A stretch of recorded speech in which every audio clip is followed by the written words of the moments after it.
আমাদের আবেদন আসলে প্রকাশ করতে পারে না। গাজীপুরে নির্মমভাবে সাংবাদিককে হত্যার প্রতিবাদে গুঙ্গাসলা শহীদ মিনারে যে প্রতিবাদী এক মানববন্ধনের আয়োজন করতে সাংবাদিকরা, আমরা সেটি আপনাদেরকে দেখানোর চেষ্টা করব।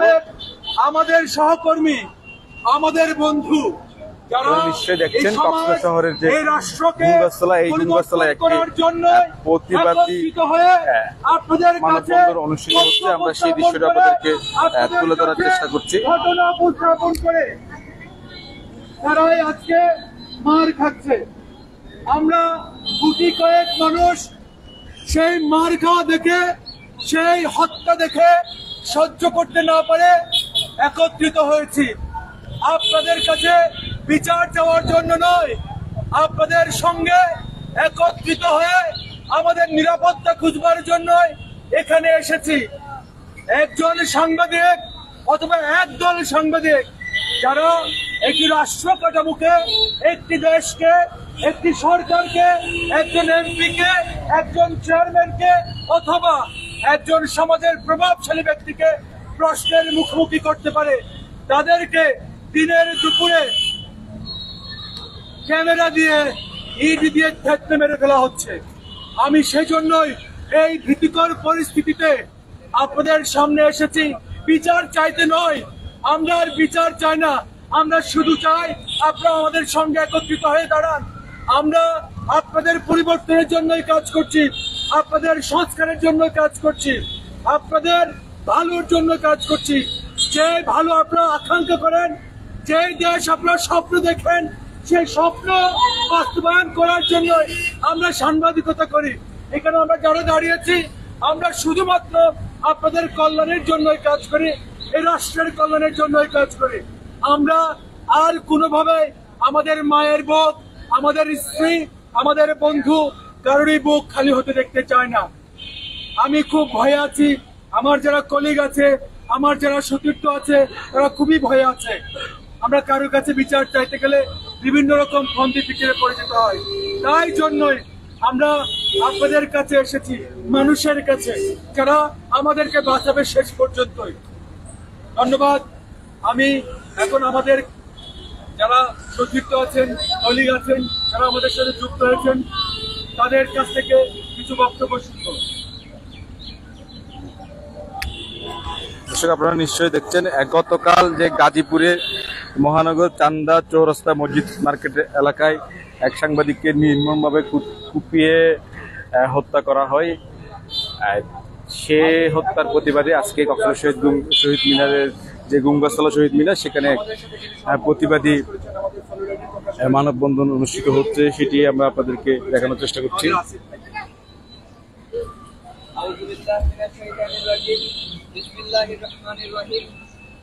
স্বাধীনতার জন্য বিরুদ্ধে কলম ধরে আমাদের সহযোদ্ধারা আজকের এই বাংলাদেশ 2 বিনির্মাণের পথে এই বাক স্বাধীনতাকে জারি রাখতে কালো আইনকে পেছনে ফেলে যারা সরকারের পক্ষে কথা বলেছেন, তারাও দিন দিন এই বাংলাদেশ পরবর্তী 35 জুলাই পরবর্তী হামলার শিকার হয়েছেন।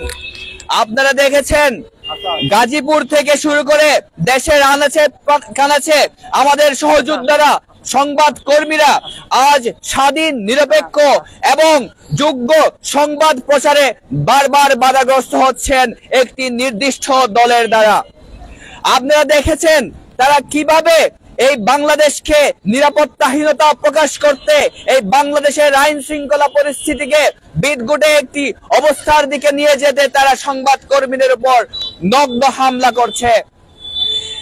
যে কলম ফ্যাসিস্ট সরকারের বিরুদ্ধে ছিল, সেই কলমে অন্যায় বিচারের বিরুদ্ধেও থাকবে বলে আমরা আশা করছি। আমাদের সহযোদ্ধারা সীমান্ত থেকে শুরু করে গণভবন থেকে শুরু করে বঙ্গভবন, শহীদ মিনার থেকে শুরু করে স্মৃতিসৌধ, বাজার থেকে শুরু করে হাট বাজারের প্রতিটা প্রান্তরে জনগণের জন্য যে নিরপেক্ষ সংবাদ প্রচার করে আসছে, সেই নিরপেক্ষ সংবাদ প্রচারের বিরুদ্ধে একটি সন্ত্রাসী মহল এই বাংলাদেশ 2 বিনির্মাণের পথে বাধা হয়ে দাঁড়িয়েছে। আপনারা দেখেছেন গাজীপুরের যে গতকালকের নৃশংস হামলা, একটি ছোট্ট ঘটনাকে কেন্দ্র করে একজন বিজ্ঞ এবং একজন মেধাবী সংবাদ কর্মীকে এভাবে বাংলার মাটিতে রক্তাক্ত করে যে হত্যা করা হয়েছে তা পুরো দেশবাসী দেখেছেন। আপনারা জানেন বাংলাদেশের প্রতিটি আনাচে কানাচের যে সংবাদ সংগ্রহের জন্য আমাদের সংবাদ কর্মীরা ছুটে বেড়াচ্ছেন, তারা যে সাহসিকতার সাথে সুন্দরবন থেকে শুরু করে জলদস্যুদের সংবাদ প্রচার থেকে শুরু করে সীমান্তের সংবাদ প্রচার থেকে শুরু করে শরণার্থীদের সংবাদ প্রচার থেকে শুরু করে আন্তর্জাতিক মহলের সংবাদ প্রচার থেকে শুরু করে দেশ ছাড়িয়ে বিদেশ পর্যন্ত যাচ্ছেন, তাদের উপর এরকম নগ্ন হামলার আমরা প্রতিবাদ জানাচ্ছি। আপনারা দেখেছেন সাগররুনি হত্যাকাণ্ডের মতো করে ধামাচাপা দিয়ে রাখার মতো যে নৃশংস ঘটনা বা অতীত বাংলাদেশে সংঘটিত হয়েছিল, সেই নৃশংস ঘটনা এখনো জারি রেখেছে সন্ত্রাসী বাহিনী। আমরা মনে করছি নব্য ফ্যাসিজমের পথে সাংবাদিকদের কণ্ঠরোধ করতে যে শক্তি বাংলাদেশে এখনো রয়ে গেছেন, তাদের বিরুদ্ধে আমাদের যুদ্ধ ঘোষণা করা একান্ত জরুরি জরুরি জরুরি। ভারতের দালালরা তাবেদারি শাসন ব্যবস্থা প্রতিষ্ঠার জন্য এজেন্সির মাধ্যমে পুরনো এস্টাবলিশমেন্ট জারি করার জন্য সংবাদ কর্মীদের তাদের নিজস্ব শ্রমিক হিসেবে ব্যবহার করে এসেছিল। আজকে সংবাদ কর্মীরা নিজ বাসায় এই স্বাধীন বাংলাদেশে ৩৬ জুলাই পরবর্তী বাংলাদেশে যখন নিরপেক্ষভাবে সংবাদ প্রচারের জন্য আনাচে কানাচে ছুটিয়ে বেড়াচ্ছে, তাদেরকে অস্ত্র দিয়ে হুমকি দেওয়া হচ্ছে, তাদেরকে চাপাতি দিয়ে কুপানো হচ্ছে, তাদেরকে লাঠি শুটার ভয় দেখানো হচ্ছে, তাদের অফিস আদালত ভাঙচুরের ঘটনার হুমকি দেওয়া হচ্ছে। আমরা এর তীব্র নিন্দা জানাই। গণমাধ্যম সংস্কারের কাজ চলছে। গণমাধ্যম সংস্কার কমিশন নিরপেক্ষভাবে সংবাদ কর্মীদের এবং সাংবাদিকদের নিরাপত্তার জন্য কাজ করে যাচ্ছেন। যে কালো আইন হাসিনা সরকার এই বাংলাদেশে জারি করতে চেয়েছিল, তা এই ৩৬ জুলাই পরবর্তী বাংলাদেশে কখনো বাস্তবায়ন হবে না, হবে না, হবে না। আপনারা জানেন সংবাদ কর্মীরা যে ঘাম জড়িয়ে পুরো জাতির সামনে একটি বিজয়কে উন্মোচিত করেছিল, সংবাদ কর্মীরা ছাত্র জনতার আন্দোলনকে বেগবান করার জন্য সরাসরি সম্প্রচার করেছিলেন।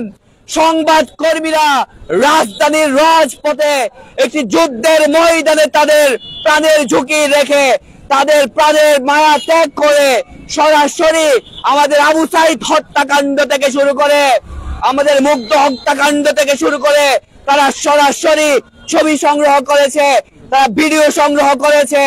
আজ তাদেরকে পদে পদে নব্য ফ্যাসিজমের পথে নিয়ে যাওয়ার জন্য বাধা দেওয়া হচ্ছে। আপনারা জানেন আমরা এই হত্যা গুম খুন এই বাংলাদেশ আমরা চাই না। আমরা একটি সকলের জন্য নিরাপদ বাংলাদেশ চাই। আমরা সংবাদ কর্মীদের জন্য নিরাপদ বাংলাদেশ চাই। আমরা নিরপেক্ষ সম্প্রচারের জন্য, নিরপেক্ষ সংবাদ সংগ্রহের জন্য, নিরপেক্ষ সংবাদ সম্প্রচারের জন্য সাংবাদিক বান্ধব, সাংবাদিকদের জন্য নিরাপদ একটি নতুন বাংলাদেশ চাই।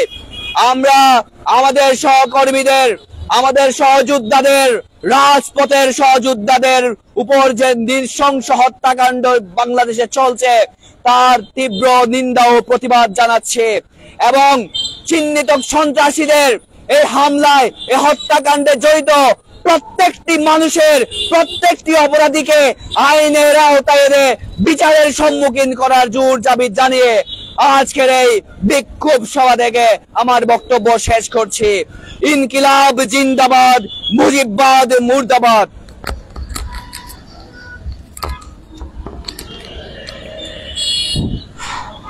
আমি এখন আমাদের কলিগ বা আমাদের সহকর্মী মানিককে কিছু বলবার জন্য অনুরোধ জানাচ্ছি।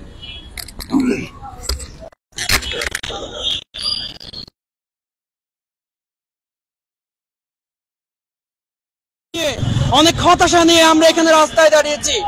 আপনারা জানেন আমাদের এক সহকর্মীকে গাজীপুরে জনসম্মুখে তাকে কুপিয়ে হত্যা করা হয়েছে। এই হত্যার দায় সরকারকে নিতে হবে। আমরা সরকারকে আমরা জানাতে চাই, এর আগে পাথর মেরে মেরে মানুষকে হত্যা করা হয়েছে। যেই মরুক, মানুষ তো মরছে। সেই মানুষ হত্যার প্রতিবাদে আমরা আজকে রাস্তায় দাঁড়িয়েছি। আমরা এখান থেকে হত্যার বিচার দাবি করছি। আমরা সাধারণ মানুষ হিসেবে আমরা শুধুমাত্র শান্তি চাই। আমরা সাংবাদিক যারা আছি সুষ্ঠুভাবে, সুন্দরভাবে, স্বাধীনভাবে আমরা কথা বলতে চাই। কিন্তু যদি আমাদের কন্ট্রোল করার চেষ্টা করা হয়, প্রত্যেকটা সরকার, এর আগে আওয়ামী লীগ স্বৈরাচার সরকার, তারাও আমাদের কন্ট্রোল করার চেষ্টা করা হয়েছে। এখন বর্তমান অন্তর্বর্তীকালীন সরকার, আমরা আশা করেছিলাম গণ অভ্যুত্থান পরবর্তী তারা সাংবাদিকদের স্বাধীনভাবে কথা বলার সাহস দিবে, কিন্তু না। এখন আমরা কি দেখছি, এখনো শান্তভাবে, সুন্দরভাবে আমরা কথা বলতে পারছি না। আমরা চাই সুন্দরভাবে কথা বলতে, স্বাধীনভাবে কথা বলতে। আমাদের কথার মধ্যে যদি কেউ বাধা হয়ে দাঁড়ায়, তাদেরকে শাস্তি নিশ্চিত করো। সহকর্মীকে যারা হত্যা করে চাই আমরা। আমি কথা বলতে চাই না, কথা বলতে চাই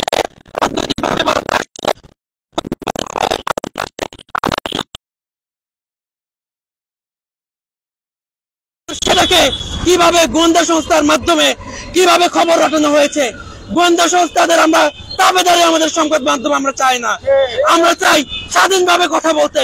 গোয়েন্দা সংস্থা কেন আমাদেরকে তাদের কণ্ঠ হিসেবে আমাদেরকে ব্যবহার করবে? আমরা ব্যবহার হতে চাই না কোন গোয়েন্দা সংস্থা, কোন প্রশাসনের কাছে আমরা মাথা নত করতে চাই না। আমরা স্বাধীনভাবে কথা বলতে চাই। গোয়েন্দা সংস্থা তাদের স্ক্রিপ্ট এনে আমাদেরকে দিয়ে দেয়। কেন? আওয়ামী লীগ আমলে একই রকম ঘটনা হয়েছে, এখনো একই ঘটনা হয়েছে। গোয়েন্দা সংস্থা করেছে যে ঘটনা, এনসিপি নেতারা নাকি সাবেক রাষ্ট্রদূতের সাথে দেখা করতে এসেছে। এখানে তো রাষ্ট্রদূত ছিল না বাংলাদেশে। তাদেরকে সিসিটিভি ক্যামেরা সংগ্রহ করেছে কারা, সেটা আমরা জানতে চাই। আমরা স্বাধীনভাবে কথা বলতে চাই, আমরা সুন্দরভাবে কথা বলতে চাই। কোন দলের দালাল হয়ে আমরা কথা বলতে চাই না। আমরা এর আগে আওয়ামী লীগ সরকার আমাদেরকে কথা বলতে দেয়নি, আমরা এখন কথা বলতে চাই। আমাদেরকে কথা বলাই যেন বাধা না আসে, সেটি আমরা বর্তমান সরকারের কাছে দাবি জানাচ্ছি। এবং এই হত্যাকাণ্ডের সুষ্ঠু তদন্তের মাধ্যমে বিচার দাবি করছি। শুধুমাত্র আমাদের সহকর্মী হত্যা নয়, এর আগে পাথর মেরে হত্যা করা হয়েছে। এবং বাংলাদেশে বিচার বহির্ভূত মব সৃষ্টির মাধ্যমে যে হত্যাকাণ্ডগুলো হচ্ছে, সব হত্যার বিচার জানাচ্ছি আজকে এই কক্সবাজার কুনগাছতলা পুরাতন শহীদ মিনার থেকে। ধন্যবাদ সবাইকে। মানিক যে কথাগুলো বলেছেন, এখানে আসলে আমরা সাংবাদিকতা করার জন্য যে পরিস্থিতি, সময় প্রয়োজন, যে পরিবেশের প্রয়োজন হয়, সেগুলোর কোনোটাই আমাদের এখানে নেই। আমরা খুবই ভয়াবহ এবং ভীতিকর পরিস্থিতির মধ্যে দিয়ে যাচ্ছি। আমি এখন কথা বলার জন্য অনুরোধ করবো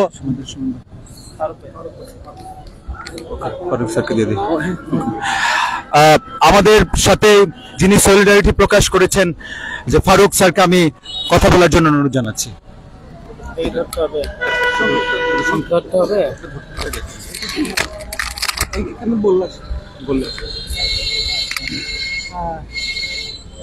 সংগ্রামী বন্ধুগণ এবং উপস্থিত সাংবাদিক ভাইয়েরা, আসসালামু আলাইকুম। আপনারা অবগত আছেন, গতকাল গাজীপুরে প্রকাশ্য দিবালোকে একজন পেশাদার গণমাধ্যম কর্মীকে নৃশংসভাবে হত্যা করা হয়েছে। এটি কেবলই একজন পেশাদার গণমাধ্যম কর্মীর হত্যা নয়, এটি গণতন্ত্র, সত্য প্রকাশের স্বাধীনতা এবং মানবাধিকারের উপর সরাসরি আঘাত বলে মনে করি। আজকে আমরা অত্যন্ত ক্ষোভ এবং গভীর শোকের সাথে এই ঘটনার তীব্র নিন্দা জানাই এবং যারা এই হত্যাকাণ্ডের পেছনে জড়িত তাদের সবাইকে সরকার অনতিবিলম্বে আসবে এটি প্রত্যাশা করি। আপনারা জানেন, রাষ্ট্রের চতুর্থ স্তম্ভ হচ্ছে গণমাধ্যম। এই গণমাধ্যম রাষ্ট্রের অপরাপর তিনটি স্তম্ভের চাইতে কোনো অংশেই কম গুরুত্বপূর্ণ নয়। কেননা ভয়ের সংস্কৃতির শুরুটা হয় গণমাধ্যমের প্রচেষ্টার যমুনায় গণমাধ্যমকে সেন্সর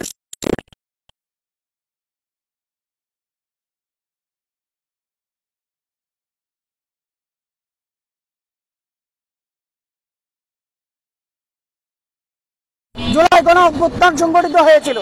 ছাত্র জনতার এই আকাঙ্ক্ষার একটি অন্যতম গুরুত্বপূর্ণ আকাঙ্ক্ষা ছিল এই দেশে গণমাধ্যম স্বাধীন হবে, ফ্রিডম অফ এক্সপ্রেস তৈরি হবে, ফ্রিডম অফ চয়েস তৈরি হবে। কিন্তু আমরা বিগত 3-4 মাস ধরে আমরা লক্ষ্য করছি ভয়ের সংস্কৃতি আবার নির্মাণ করা শুরু হয়েছে। গতকাল গাজীপুরে যে ঘটনা ঘটেছে সেটি কেবলই একজন ব্যক্তির হত্যাকাণ্ড নয়, এটি আমি মনে করি সমগ্র নাগরিক সমাজ এবং গণতন্ত্রের মৌলিক ভিত্তির উপর আঘাত। আমরা অবিলম্বে এই ধরনের ঘটনার নেপথ্যে যারা জড়িত তাদেরকে আইনের আওতায় নিয়ে আসবার জন্য উদাত্ত আহ্বান জানাচ্ছি। এবং আরো একটা বিষয় আমি বলতে চাই, আমরা বিগত সময়ে দেখেছি যে দায়হীনতার একটা নগ্ন সংস্কৃতি। কোন কোন রাজনৈতিক দল, কোন সম্পূর্ণ পক্ষ, দায়ী পক্ষ বহিষ্কার করবার মধ্য দিয়ে তাদের দায় সাহায্যের কর্মকাণ্ড তারা সেরে নেয়। কিন্তু আমি বলবো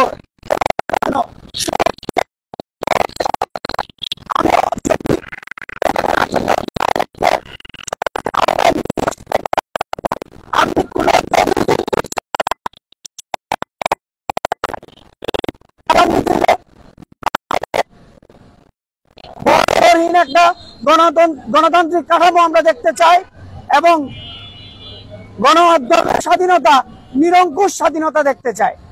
আমি আপনাদের সবাইকে ধন্যবাদ জানিয়ে আমার সংক্ষিপ্ত কথা শেষ করছি। ধন্যবাদ। ধন্যবাদ ফারুক স্যারকে। আমি এখন বক্তব্য দেওয়ার জন্য অনুরোধ জানাচ্ছি এসসিটিভির কক্সবাজারের স্টাফ করেসপন্ডেন্ট আহসান সুমন ভাইকে। অনেক ধন্যবাদ। আমরা যারা এখানে একত্রিত হয়েছি, আজান হচ্ছে, একজন হয়তো জবাব দিলে হবে। অত্যন্ত দুঃখ ভারাক্রান্ত মন নিয়ে আমরা এখানে উপস্থিত হয়েছি। আমার প্রিয় সহকর্মী সাংবাদিক ভাইয়েরা এবং বিভিন্ন পেশাজীবী ভাইয়েরা যারা এখানে উপস্থিত হয়েছেন, সকলকে একজন গণমাধ্যম কর্মী হিসেবে সকলের প্রতি কৃতজ্ঞতা জানাচ্ছি এবং দুঃখ ভারাক্রান্ত মন নিয়ে বলতে চাই যে একটু আগে বৃষ্টি হয়েছিল, বৃষ্টি কমে গেছে, হয়তো আমাদের মনের কষ্টটা আমরা এভাবেই একদিন কমে যাবে। কিন্তু কেন আমাদের বারবার রাজপথে দাঁড়াতে হবে?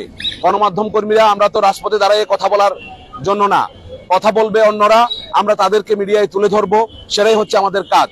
কিন্তু আমরা যখন নিজেরা ভুক্তভোগী হয়ে যাই, যখন সারা বাংলাদেশে আমার ভাইদের উপরে গুলি চলে, আমার ভাইদেরকে কুপিয়ে হত্যা করা হয়, আমার ভাইদেরকে ইট দিয়ে থেতলিয়ে মেরে ফেলা হয়, তাহলে আমরা কোথায় যাব? শেষ পর্যন্ত পিঠ দেয়ালে ঠেকে যাওয়ার মতো অবস্থা হলে আমরা আজকে এখানে মানববন্ধনে দাঁড়িয়েছি এবং এখানে আমরা গুটি কয়েক হলেও আমাদের প্রতিবাসের ভাষাটা, আমাদের প্রতিবাদটা হবে অনেক বেশি জোরালো। কারণ আমরা এক একজন গণমাধ্যম, যদি রাষ্ট্র যদি বলে যে চতুর্থ স্তম্ভ, আমরা বলবো প্রথম স্তম্ভ। আমরা বলবো গণমাধ্যম আছে বলেই একটা রাষ্ট্র টিকে থাকে, গণমাধ্যম আছে বলেই একটা দেশের কাঠামো টিকে থাকে। এটা কিন্তু দিনের মতো সত্য কথা। তারপরেও গণমাধ্যমের কণ্ঠরোধ করার জন্য বারবার যে সরকারি ক্ষমতায় আসুক না কেন, আমরা দেখেছি গণমাধ্যমের কণ্ঠটাকে আগে রোধ করার চেষ্টা করা হয়। এমনটা যদি হয়ে থাকে তাহলে আমাদের বাংলাদেশ থেকে গণমাধ্যম এই যে যেভাবে আমাদেরকে যেভাবে অত্যাচারিত হতে হচ্ছে, আমাদেরকে যেভাবে মৃত্যুর মুখে চলে যেতে হচ্ছে, তাহলে তো আমরা স্বাধীন গণমাধ্যমকে আমরা কোনোভাবেই উপভোগ করতে পারছি না। যদি এমনটাই হয় তাহলে আমরা আজকে এখানে রাজপথে এসেছি, একটা সময় এসে আমাদের কর্মকে ছেড়ে আমরা আমরা স্বাভাবিক জীবনযাপনে চলে যেতে বাধ্য হব। তা না হলে পরে আমাদেরকে এইভাবে আমাদেরকে যদি নিরাপত্তা দেওয়া না হয়, তাহলে কিন্তু এটি রাষ্ট্রের গণমাধ্যমের স্বাধীনতা স্বাভাবিকভাবেই প্রশ্নবিদ্ধ থেকে যায়। আমি আমার সহকর্মীদেরকে ধন্যবাদ জানাবো, বিশেষ করে রিপন এবং আরো যারা এখানে আমরা দাঁড়ানোর যে উদ্যোগ গ্রহণ করেছি। এই যে আমাদের তুহিন মারা গেল, কিভাবে মারা গেল আমরা ভিডিওটি গণমাধ্যমে দেখেছি। গাজীপুরের এই হত্যাকাণ্ড থেকে আজকে আমরা এখানে এসেছি, কিন্তু গাজীপুর ছাড়াও সারা বাংলাদেশে কক্সবাজারে বিভিন্ন জায়গায় আমাদের গণমাধ্যম কর্মীদের উপরে নির্যাতন, নিপীড়ন চালানো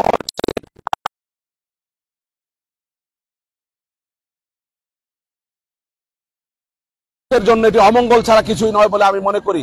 আমি একজন নগণ্য গণমাধ্যম কর্মী হিসেবে বলবো, এইসব হত্যাকাণ্ডের দ্রুত বিচার এবং এসব যারা ঘটনা ঘটিয়েছে তাদেরকে দ্রুত সময়ের মধ্যে আইনের আওতায় এনে দৃষ্টান্তমূলক শাস্তির ব্যবস্থা যদি না করা হয়, তাহলে কিন্তু আগামীতে আমাদের এই আন্দোলন সংগ্রাম আরো কঠিন থেকে কঠিনের জায়গায় চলে যাব বলে আমরা এখান থেকে দীপ্ত কণ্ঠে আমরা হুঁশিয়ারি উচ্চারণ করতে চাই। এবং সরকার বাহাদুরকে আমরা বলতে চাই, যারাই ক্ষমতায় থাকুক না কেন, যারা ক্ষমতায় আসুক না কেন, সেটি আমাদের দেখার বিষয় নয়। আমরা গণমাধ্যম কর্মী, আমরা স্বাধীন পেশা হিসেবে স্বাধীনতা চাই এবং স্বাধীনভাবে আমরা কাজ করতে চাই, কাজ করার অধিকার চাই। দেশ এবং দেশের মানুষের কল্যাণে স্বাধীনভাবে কাজ করার সেই অধিকার চাই। অধিকার চেয়ে আজকে এখানে যারা উপস্থিত হয়েছেন সকলকে কৃতজ্ঞতা জানিয়ে আজকে আমার বক্তব্য শেষ করছি। আসসালামু আলাইকুম ওয়া রাহমাতুল্লাহ। সবাইকে ধন্যবাদ যারা এখনো পর্যন্ত সাংবাদিকতা করে যাচ্ছেন, আমাদের শেষ দিন পর্যন্ত সাংবাদিকতা করে যেতেই হবে। এবং আমরা এখন যেই পরিস্থিতিটা চাই সেটি হচ্ছে আমাদের সাংবাদিকতা না, শুধু যে সকল মানুষ কথা বলে, আগে একটা ফেসবুক পোস্টের জন্য মানুষকে অ্যারেস্ট করা হতো, আগে একটা ফেসবুক পোস্টের জন্য অথবা একটা টক শোতে জয়েন করার জন্য বাড়িঘর তন্ন তন্ন করে সেই লোককে খোঁজা হতো। আমরা সেই পরিস্থিতির আর রিপিটেশন চাই না। আমরা ব্যক্তিগতভাবে বা সামগ্রিকভাবে কোনোভাবেই সেই পরিস্থিতি চাই না। যদি সেই পরিস্থিতি সৃষ্টি হয় তাহলে আমরা যেভাবে কাজ করেছি, যেভাবে কাজ করতে হয়, যেভাবে আগের সরকার সেরকম প্রেসারের সম্মুখীন হয়েছে, আমাদের কাজের মাধ্যমে আগামী যে সরকারগুলো আসবে, আগামী যে ব্যক্তি বিশেষগুলো আসবে, তাদেরকেও সমান তালে অথবা 300 কোটি গুণ চাপের সম্মুখীন হতে হবে। এটা থ্রেট নয়, এটা জাস্ট আমাদের রিকোয়ারমেন্ট। আমাদের কথা আপনাদের যেমন শুনতে হবে, এই সমাজ, এই রাষ্ট্র, এই মানুষকে যেমন মুক্তি দিতে হবে, এই রাষ্ট্রের সমস্ত পরিবেশ যেগুলো কোলাপস করে গেছে সেগুলোকেও ঠিক করে দিতে হবে। এটাই আমাদের অন্যতম উদ্দেশ্য। যারা এসেছেন প্রত্যেককে ধন্যবাদ জানিয়ে আমরা এই প্রতিবাদ সমাবেশ শেষ করে দিচ্ছি। ধন্যবাদ।